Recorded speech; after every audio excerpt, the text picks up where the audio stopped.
In today's global market call, we're going to take a look at what to expect from equities and the economy in 2007. Our next guest is cautious heading into the new year, but he expects longer term a bullish U.S. market. For more, we're joined by Steve Previs, Senior Vice President, Jefferies International. What does that mean? In the bottom line, Steve, 2007, you bullish or you bearish? Bottom line is the market is a discount mechanism, and we've had a fantastic market for the last 5 months, which means if it is indeed a discount mechanism, going out 6 months to 9 months, things ought to be pretty good. Short term, however, I think we're due for a little bit of a pullback at least. Surprises like today in Thailand notwithstanding, but we are a little bit extended here. After we get through that little hiccup, I'm bullish. Good day to you, Steve. This is Daniel talking. Steve, no disrespect, but you've been around these markets for quite some time.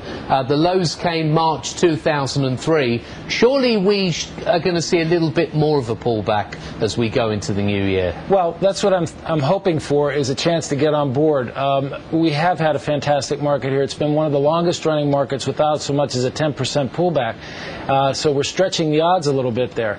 Having said that, when we do get this pullback, hopefully it's a frightening one, so we get some people jumping off the ship, which allows people to get back on board again and take part in what I think will be a pretty good 2007. Do you think folks are quite invested at the moment, or maybe it sounds like they're not as much as if we look back at times over history where markets have got to this stage where they've had a very good run? Where do we put the split at the moment, Steve?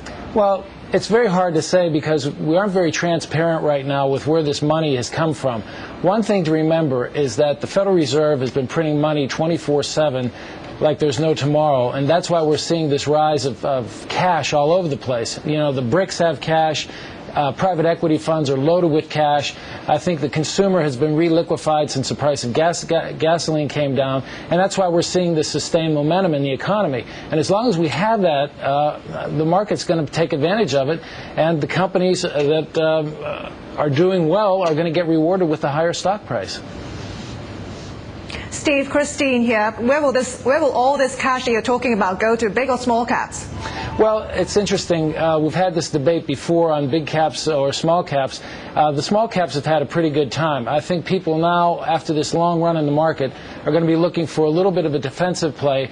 And what better defensive play than put your money with a big cap company, big cap stock that pays a nice dividend and is very liquid in the case that you do need to get out. So my bet would be for big caps going forward, although there's going to be that specific instance when a small cap stock will really make a nice move. But for me, I think at this stage in the game, the big caps are the place to be. All right, thanks for weighing in, Steve. Steve Previs is Senior Vice President with, there he goes, Jefferies International.